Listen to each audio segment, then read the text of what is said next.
Assalamualaikum warahmatullahi wabarakatuh. Alhamdulillah. Alhamdulillahilladzi wa kafa wassalatu wassalamu ala rasulil mustafa sayyidina rasulillahi sallallahu alaihi wasallam wa ala alihi wa sahbihi wa man tabi'ahu bisanin ila yaumiddin. Teman-teman dimanapun berada, dalam video kali ini insyaallah kita akan sama-sama belajar tentang 7 imam qiraah atau disebut dengan qiraah sabah. Nah, perlu kita pahami bahwa di pelajaran kali ini kita akan menemukan di beberapa kampus yang khususnya kampus-kampus itu adalah kampus-kampus yang beraliran IAT. Maka kita akan mempelajari ya ilmu qiraah itu karena bagian daripada hal yang wajib dipelajari. Nah, dan yang kedua, ilmu qiraah sabah ini adalah bagian daripada ilmu ulumul Quran. Nah, kalau kita belajar ulumul Quran, maka di dalamnya terdapat qiraah sabah itu sendiri. Nah, pada video kali ini kita akan belajar siapa saja yang kemudian dimaksud dengan imam qiraah sabah dan kenapa dibatasi pada 7 itu. Maka teman-teman yang dirahmati Allah Subhanahu wa taala, ya, sesuai dengan apa yang disampaikan oleh Imam Ibnu Mujahid, ya, ada beberapa imam yang kemudian disinyalir dan kemudian dikategorikan sebagai imam qiraah sabah. Pertama, ya, yaitu Imam Nafi bin Abdurrahman Al-Madani. Beliau ini adalah orang Madinah yang kemudian julukannya itu adalah Al-Madani. Beliau berasal dari kota Madinah. Kemudian yang kedua, Imam Ibnu Katsir Al-Makki, dan beliau ini adalah orang Mekah. Yang ketiga yaitu Abu Amru Al-Basri. Ya, Abu Amru Al-Basri ini orang Basrah. Kemudian yang keempat ada Ibnu Amir Asy-Syami. Ibnu Amir Asy-Syami ini adalah orang Syam, ya. Kemudian yang kelima Imam Asim bin Abi Nujud Al-Kufi, orang Kufah, ya, dan ini adalah salah satu qiraah yang paling banyak dibaca oleh kaum muslimin. Kemudian yang keenam, Imam Hamzah bin Az-Zayyad Al-Kufi, dan beliau ini adalah termasuk orang Kufah. Kemudian yang ketujuh, ya, Imam Ali Hamzah Al-Kisai. Nah, 7 imam ini adalah dikategorikan sebagai imam qiraah sab'ah. Nah, kemudian pertanyaannya adalah kenapa qiraah sab'ah dibatasi pada 7? Nah, ada beberapa alasannya sebagaimana yang dinukil oleh Imam Makki bin Abi Thalib.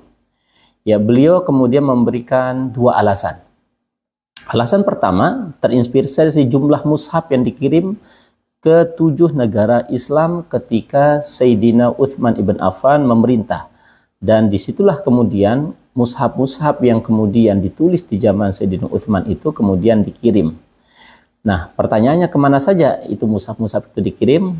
Ya, pertama ke Mekah, kemudian ke Syam, kemudian ke Yaman, kemudian ke Bahrain, kemudian ke Basrah, kemudian ke Kufah, dan disimpan di Madinah sebagai dokumentasi. Nah, alasan pertama ini adalah alasan di mana ya, Imam Makki bin Abi Thalib menyebutkan kenapa dibatasi dengan angka 7. Kemudian, ya, yang kedua, teman-teman yang dirahmati Allah Subhanahu wa taala, kenapa alasannya hanya 7? Nah, didasari pada jumlah huruf yang turun kepada Nabi sallallahu alaihi wasallam, ini alasan yang kedua. Berdasarkan hadis Nabi sallallahu alaihi wasallam dari Ubay bin Ka'ab, ketika Nabi sallallahu alaihi wasallam ya didatangi oleh Jibril alaihi salatu wasallam dengan perintah membaca Al-Quran, maka pada akhirnya Nabi sallallahu alaihi wasallam meminta kepada Jibril dengan beberapa kali permintaan supaya Al-Quran itu kemudian diturunkan dengan beberapa versi bacaan.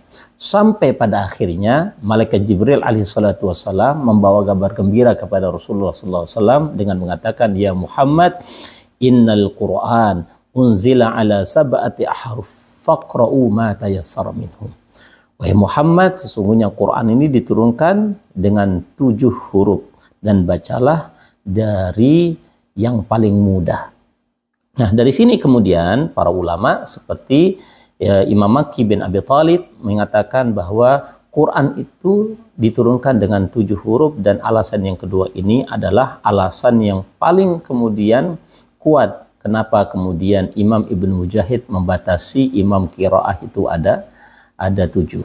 Nah, ini teman-teman kemudian uraian dari para imam qiraah ini, dan kenapa alasan kemudian dibatasi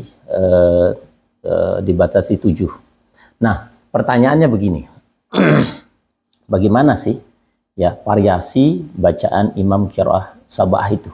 Nah, kalau kemudian kita mau mengambil contoh-contoh dari imam qiraah atau bacaan imam qiraah yang 7 ini, mari kita simak beberapa bacaan di bawah ini. Tidak mengambil sampel dalam surah Al-Fatihah. Pertama, ya, saya akan bacakan dengan bacaan riwayat Imam Warsh dari Imam Nafi Al-Madani, dan masih dalam kategori qiraah sabah. A'udzu billahi minasy syaithanir rajim.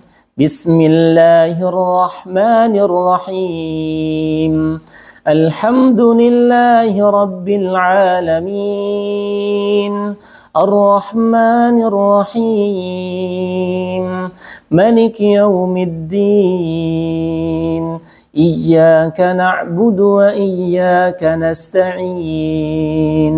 Ihdinas siratal mustaqim. Siratal ladzina an'amta 'alaihim ghairil maghdubi 'alaihim waladdallin.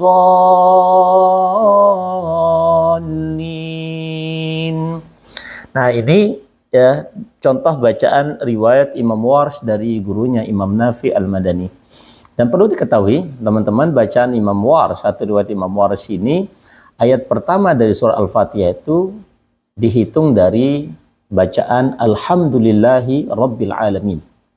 Karena ya ayat ini adalah dijadikan ayat pertama, dan ayat yang ketujuh dalam riwayat Imam Hafiz itu kemudian dibagi menjadi 2, ayat 6 dan 7, sehingga tetap jumlahnya 7 ayat. Kemudian contoh berikutnya ya dari riwayat qiraah sabah ini, saya akan bacakan bacaan Imam Khalaf dari gurunya Imam Hamzah bin Habib Az-Zaid Al-Kufi.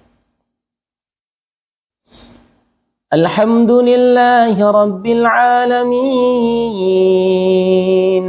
Ar-Rahmanir Rahim. Maliki yaumiddin. Iyyaka na'budu wa iyyaka nasta'in. Ihdinas siratal mustaqim.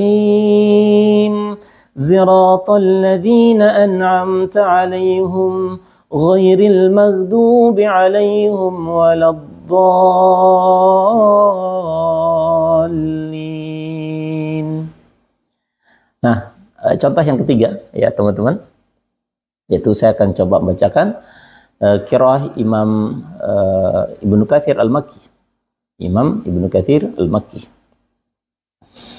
Bismillahirrahmanirrahim. Alhamdulillahi Rabbil Alamin. Ar-Rahmanir Rahim. Maliki yaumiddin. Iyyaka na'budu wa iyyaka nasta'in. Ihdinas siratal mustaqim. Siratal ladzina an'amta 'alaihim ghairil maghdubi 'alaihim waladdallin.